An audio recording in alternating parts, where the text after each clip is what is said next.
Hi, class 2222. We had a good class yesterday. I hope you guys learned a lot. You have lots of homework. You can finish your work for the stove. You can look at our idioms. I think we did idioms number three. And you can look at the necklace. The necklace is a quite famous story from Guy de Maupassant. That's a good story. You can look at that one, or you can look at the open window, or you can look at both. The open window is definitely very short, quite a famous story. I like it. I like the open window a lot. So I've met one or two students that remind me of a character in the open window. So as well, you can look at wordly wise. You have wordly wise 10, okay, lesson 1. If you find these words hard, and they are quite hard, we can go back and we can do level 8 or level 9. This vocabulary series definitely focuses on academic vocabulary. They're quite hard, and they're supposed to be. I mean, this series is supposed to prepare you for university, so that your writing level is good for university. So this is wordly wise 10, which means grade 10. Most of the other stuff we've been doing is grade 12, but most of the stuff we've been doing has been more conversational vocabulary. So I'll just go through the list here. Of the vocabulary words. The first one is asperity. Asperity just means roughness, kind of a negative word.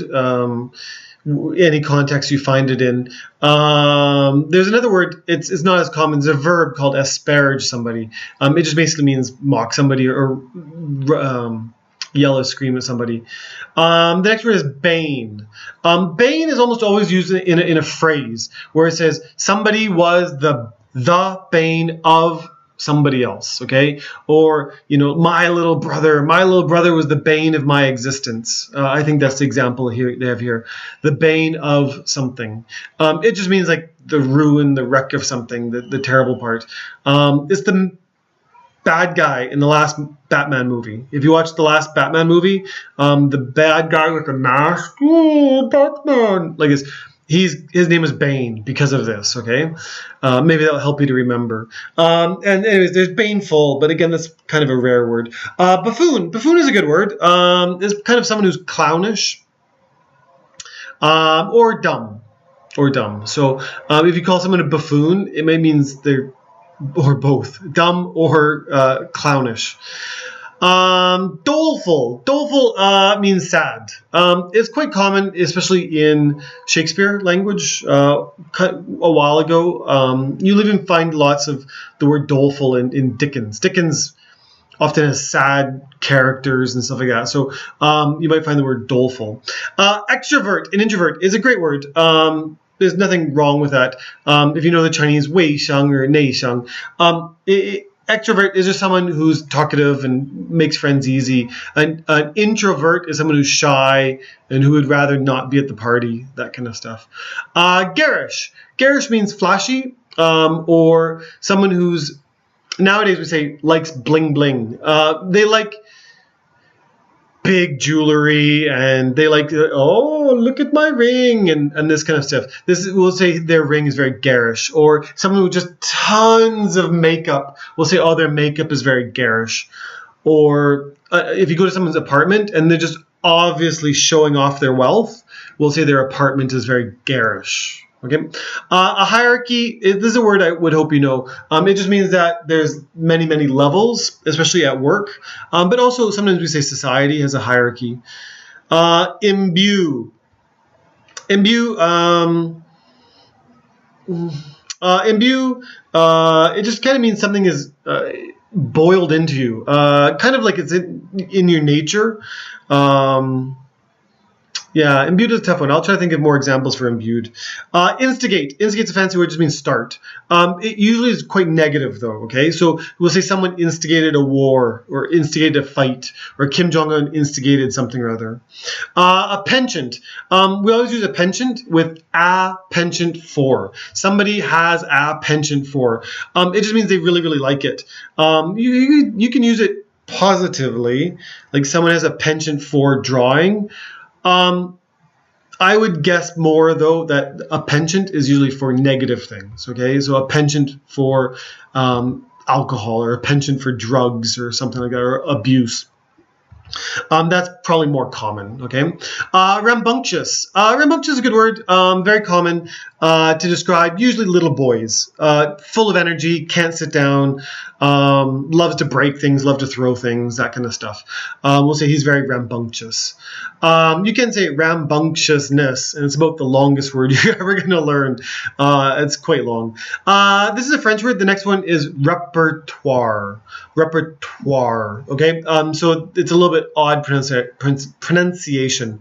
So a repertoire just means that an artist or a musician or a gymnast or something like that, it's a list of their tricks. So like a magician, all magicians can juggle. Okay, so that's one trick in their repertoire. Or maybe they can twist the balloons, the long balloons, and make a dog or something. That's another trick in their repertoire. Does every magician have juggling skills or balloon skills? Probably not, but most do. This is in their repertoire, okay? A gymnast or an acrobat can do flips in the air and stuff. That's part of their repertoire, okay? Rudiment. Rudiment's not a very common word, but rudimentary is much more common, okay? Rudimentary is an adjective. It just means basic. It means that, like how to fry an egg. That's a rudimentary skill for cooks and stuff like that. When the examples here say the rudiments, it's not as common. So rudimentary is a great word, though. Great in your writing as well. Undermine. Undermine means that you build a mine underneath somebody and their house. Like if you build a mine underneath someone, their house. So what it means is you dig out from their authority. So if a teacher has lots of rules, and then there's always one student breaking the rules, we'll say that they're undermining the teacher's authority. Okay? So they're kind of building the house underneath, and the teacher's authority maybe one day will fall. Okay? It's why China is so strict on all their rules, because they don't want anybody undermining their strength. Okay? Unremitting means unstopping, unceasingly, unremittingly. They're all kind of means the same. It means that things don't stop. The sun's energy is unremitting, or it's often used as an exaggeration. We'll say, Germany attacked France unremittingly. It means they didn't rest, and they just attacked day and night and day and night. Okay, as you can tell, these words are hard. I'm guessing maybe you don't know any of them.